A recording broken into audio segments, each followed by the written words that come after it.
안녕하십니까. 만화공인중개사의 저자 이용훈입니다. 오늘은 민법 및 민사특별법 제45강 공인중개사법 제44강 내용이 같습니다. 그래서 같이 강의하도록 하겠습니다. 1. 주택임대차보호법 두 번째 시간으로서 4. 차임 등의 증감 청구권 5. 보증금의 우선 변제권과 최우선 변제권 또는 변제액 6. 임차권 등기 명령제도 7. 주택 임차권의 승계에 대해서 같이 공부하도록 하겠습니다. 자, 차임 등의 증감 청구권. 자, 주임법에서 주택임대차보호법을 줄여서 주임법이라고도 합니다. 자, 차임 등의 증감 청구권. 자, 이 차임 등의 증감 청구권에 있어서 여러분들이 두 가지만 아시면 되는데, 첫 번째는 차임의 20분의 1 초과를 한다, 안 된다. 안 되죠. 금지가 있습니다. 초과 금지. 자, 차임을 증액을 하더라도 20분의 1 이내에서 증가를 초과하면 안 되고 그 이내에서 자 20분의 1 밑으로 해야 된다는 얘기고, 또 하나는 증액을 하면, 자 증액을 했어요. 차임을 증액을 하면 증액 후 1년 이내에는 증액을 할 수 있다 없다. 증액을 할 수 없다. 이 두 가지만 기억을 해주시면 됩니다. 자, 20분의 1 초과 금지하고 1년 이내에는 증액을 못한다. 자, 그리고 월 차임 시, 자 여기서 월 차임으로 전환하는 경우가 있죠. 자, 전세 보증금의 일부를 월 차임으로 한다든가 전세를 월세로 돌린다든가 할 때 그 월 차임으로 전환할 때 산정률을 제한을 줍니다. 왜? 서민들 먹고 사는 거 생각을 해서 그렇게 정책을 만든 거예요. 그래서 몇 프로? 10%입니다. 10%. 이걸 할푼리모로 계산할 때는 1할이죠. 1할. 자, 1할. 그래 1할 이하입니다. 이하로 전환을 해야 됩니다. 자, 월차임으로 전환을 할 때는 10% 이하, 즉 1할 이하로 전환을 해야 됩니다. 자, 이렇게 차임 등의 증감 청구권은 정리를 하고, 보증금의 우선 변제권과 최우선 변제권에서 같이 공부하도록 하겠습니다. 이 보증금의 우선 변제권은 대항력과 관련이 있어요. 이 우선 변제권은 대항력과 관련이 있습니다. 여러분들 잘 공부를 해두셔야 되는 게, 월세 임대차 사는 사람이 살고 있는 집이 집주인이 저당을 걸었는데 빚을 못 갚았어요. 이자를 3개월 이상 연체했다든가 빚을 못 갚아서 은행에서 임의경매를 신청해서 그 경매를 넘어가면 월세입자는 난감한 겁니다. 옛날에는 돈 한 푼 못 받고 길거리로 나앉은 경우가 많아요. 그거를 방지하기 위해서 만든 게 이 우선 변제권, 최우선 변제권입니다. 자, 우선 변제권은 이제 대항력과 관련이 있는데, 대항력 플러스 뭐가 있어야 된다? 확정일자죠. 자, 확정일자 주로 동사무소 가서 받습니다. 전세 같은 거 할 때, 월세도 마찬가지고. 대항력과 확정일자. 대항력은 바로 주택을 인도를 받고 그리고 주민등록을 했을 때 대항력이 생기죠. 확정일자는 주택임대차 계약서를 갖고 가서 거기서 확정일자를 받는 겁니다. 계약서에다가. 자, 이 두 가지를 하면, 이 확정일자 도장을 찍어주는 곳이 세 군데가 있죠. 어디? 동사무소 또는 법원 또는 공증사무소 가서 받으면 되는데, 법원이나 공증사무소는 멉니다. 자기가 살고 있는 지역에서. 동사무소 가서 받으면 돼요. 계약서 갖고 와서, 전세 또는 월세 계약서 갖고 임차인이 단독을 신청하면 동사무소에서 그거 다 확인하고 도장 찍어주고 그 장부에, 대장에 다 기록을 합니다. 자, 이 대항력의 그 우선 변제권의 그 내용은 뭐냐 하면, 경매나 공매가 들어갔을 때 집주인이 세금을 안 내갖고 집이 차압되는 경우가 있어요. 압류되는 경우. 그때는 공매를 걸어버립니다. 세금 같은 경우. 그리고 그 은행이 저당권을 잡았는데 은행의 빚을 못 갚은 거예요. 그러면 경매에 넘어갑니다. 법원에서 하는 경매. 경매나 공매가 들어갔을 때 그 임차주택의 환가대금, 즉 그 임차주택이 경매에 들어갔을 때 배당을 하고 받은 돈이 있잖아요. 자, 그 환가대금이라고 합니다. 그 집이 팔렸을 때 낙찰자가 낸 돈, 그 돈이 집의 환가대금, 집이 바뀌어서 나온 대금을 말하는 거예요. 그 환가대금에서 후순위 권리자 또는 그 밖의 채권자보다 우선해서 보증금을 변제받을 수 있는 겁니다. 자, 이렇게 대항력과 확정일자가 있으면 누구보다 잘 기억하세요. 그냥 권리자가 아니라 후순위 권리자. 이거 후순위 권리자. 이 말이 중요해요. 선순위 권리자보다가 아니라 후순위 권리자보다 돈을 먼저 받을 수 있는 거예요. 그런데 만약에 선순위 권리자, 저작권자가 먼저 있다면 밀리는 겁니다. 이거 중요한 개념이에요. 후순위 권리자, 즉 임대차를 들어갔는데 전세 또는 월세 들어갔는데 내가 최선순위야. 나보다도 주인이 월세 또는 전세자보다도 저당을 늦게 잡았어. 그럼 내가 최선순위니까 나는 당당하게 법원에서 경매 넘어가거나 공매, 한국자산공사에서 공매를 했을 때 임차인 내가 먼저 받을 수가 있는 거예요. 내가 선순위니까. 저당권이 다 후순위야. 그런데 저당권이 선순위이고 그리고 나서 내가 임대 들어갔어. 그럼 나는 후순위잖아요. 자, 후순위 권리자보다 먼저 받을 수 있지만 선순위 권리자보다는 나중에 받는 겁니다. 자, 이제 알겠죠? 우선 면제권. 그러면 교수님, 후순위 임차인이 후순위여서 배당을 다 못 받으면 어떻게 됩니까? 못 받을 수 있습니다. 한 푼도 못 받을 수 있어요. 그 한 푼도 못 받는 걸 방지하기 위해서 나온 게 이 최우선 변제권이에요. 최우선 변제권. 최우선에서 변제, 배당을 해준다는 얘기입니다. 그 최우선 변제권 일단 하기 전에 이제 우선 변제권 마저 설명을 좀 하겠습니다. 자, 이 우선 변제권의 우선 변제권 마저 설명하면 우선 변제권이 언제 효력을 발생하냐? 확정일자를 받으면 그 확정일자부터 발생을 합니다. 확정일자. 그런데 주민등록을 하잖아요. 우리가 주택을 인도받고 주민등록을 하는데 이 대항력이 물론 확정일자 받은 날부터 자 우리가 알기로는 확정일자 받은 날부터 힘을 발휘하는데 효력이 효력 우선 변제권의 효력입니다. 효력이 확정일자부터 발생을 하는데 문제는 이 대항력을 갖고 있어야 되는데 대항력과 확정일자가 같이 있어야만 우선 변제권이 있는 거예요. 자, 이렇게 같이 있는데 효력은 확정일자부터 발생을 하는데 문제는 대항력이 주민등록을 하면 주민등록을 하면 그날부터 발생합니까? 그 다음날부터 발생합니다. 그 다음날부터 발생을 해요.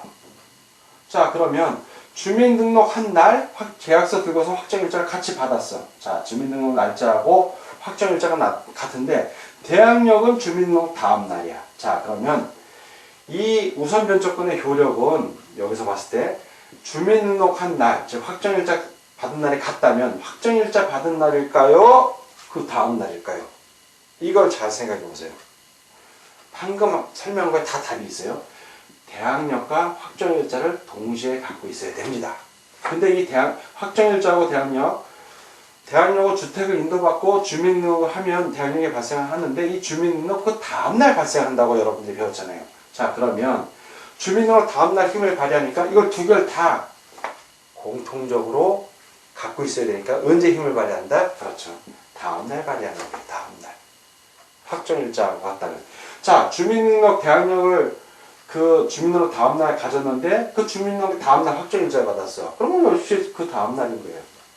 자, 주민등록을 했어. 그 다음날도 확정일자를 안 받고 그 모레쯤 가서 확정일자를 받았어. 그러면 두 개가 동시에 있어야 되니까 확정일자가 다음날도 아니면 그 모레가 되는 거예요.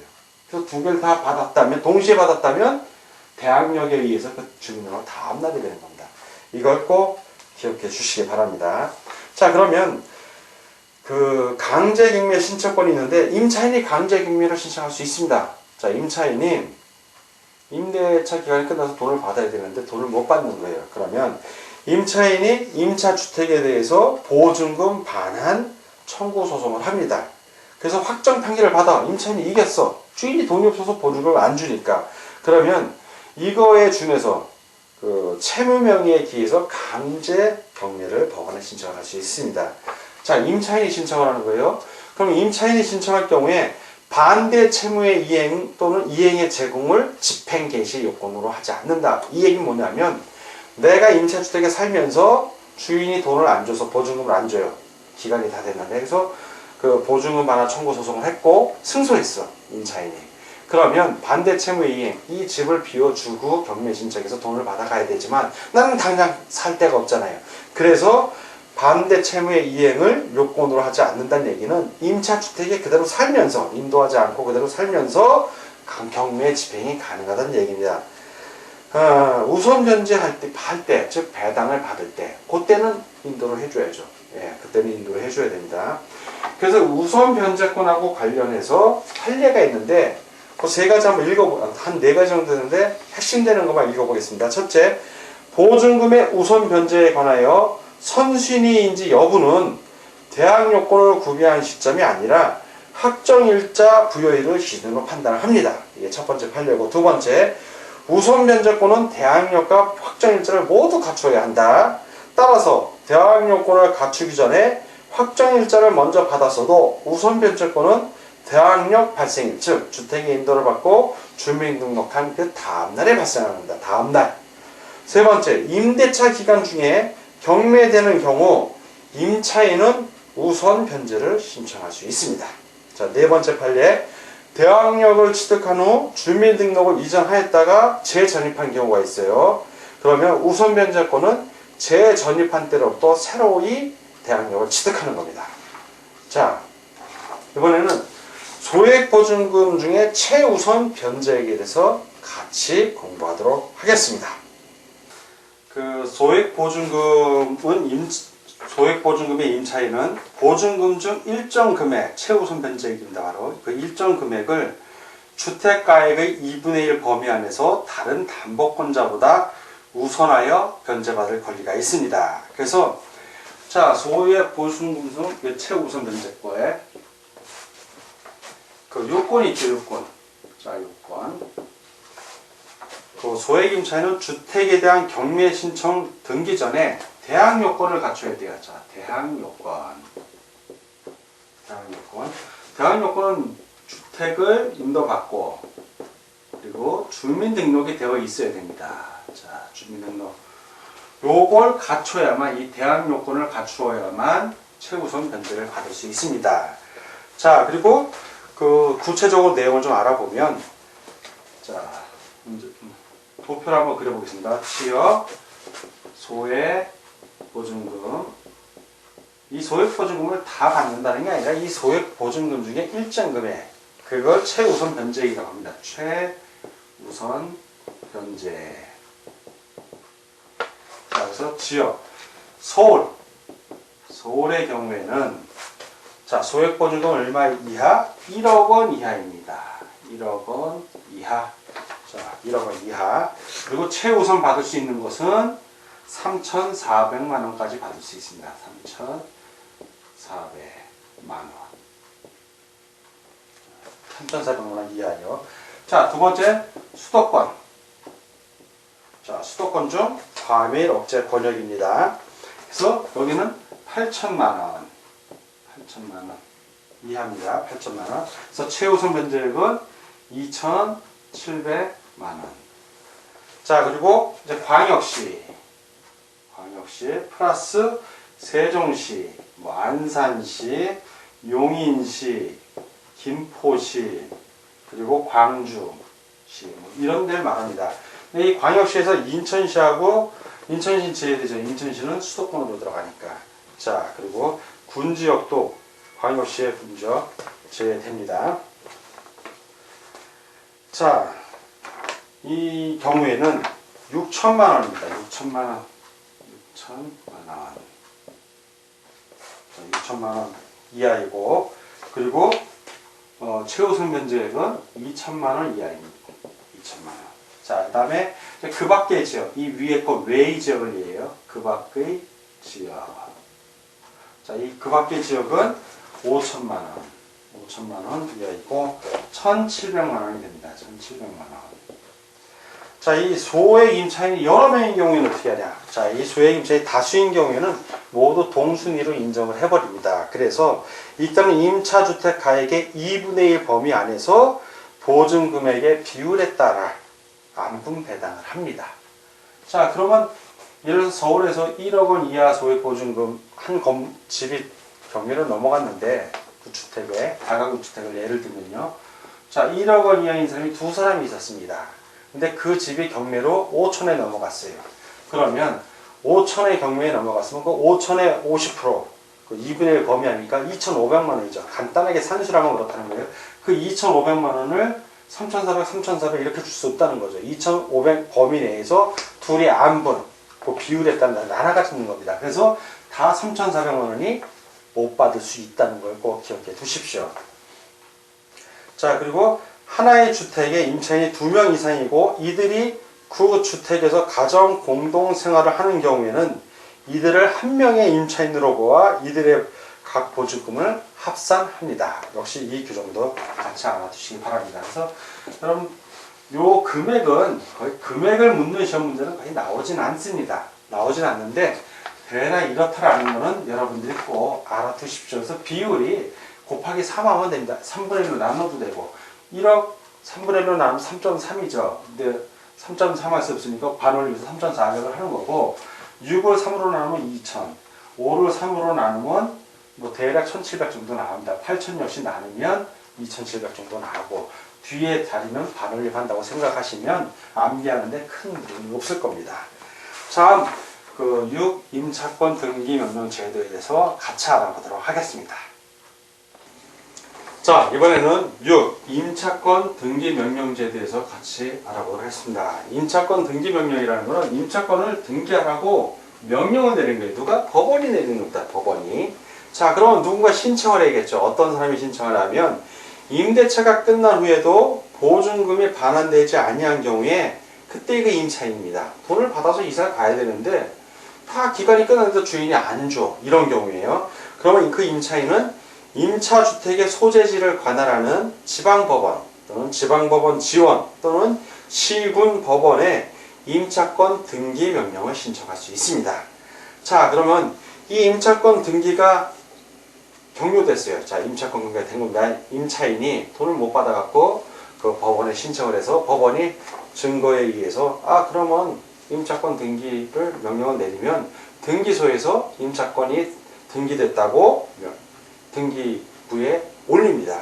자, 그렇게 임차권 등기가 종료됐을 때 어떤 효력이 있냐? 임차인은 대항력과 우선변제권을 취득을 합니다. 그리고 또한 종전에 대항력이나 우선변제권이 있다면 그게 그대로 유지되는 거예요. 즉 이사를 가도 그 대항력과 우선변제권이 그대로 유지되는 겁니다. 그리고 두 번째, 임차권 등기가 끝난 후에 그 끝난 주택입니다. 그 주택을 이후에 임차인은 이게 중요해요. 이 사람은 소액보증금의 최우선 변제를 받을 권리도 없습니다. 왜 없을까요? 자, 법원의 등기부에 다 등기 기록이 있잖아요. 그 주택이 임차권 등기가 돼 있는지 아닌지 다 있기 때문에 소액 임차인이라 하더라도 권리가 없는 게 자신의 권리는 자기가 찾아야 돼요.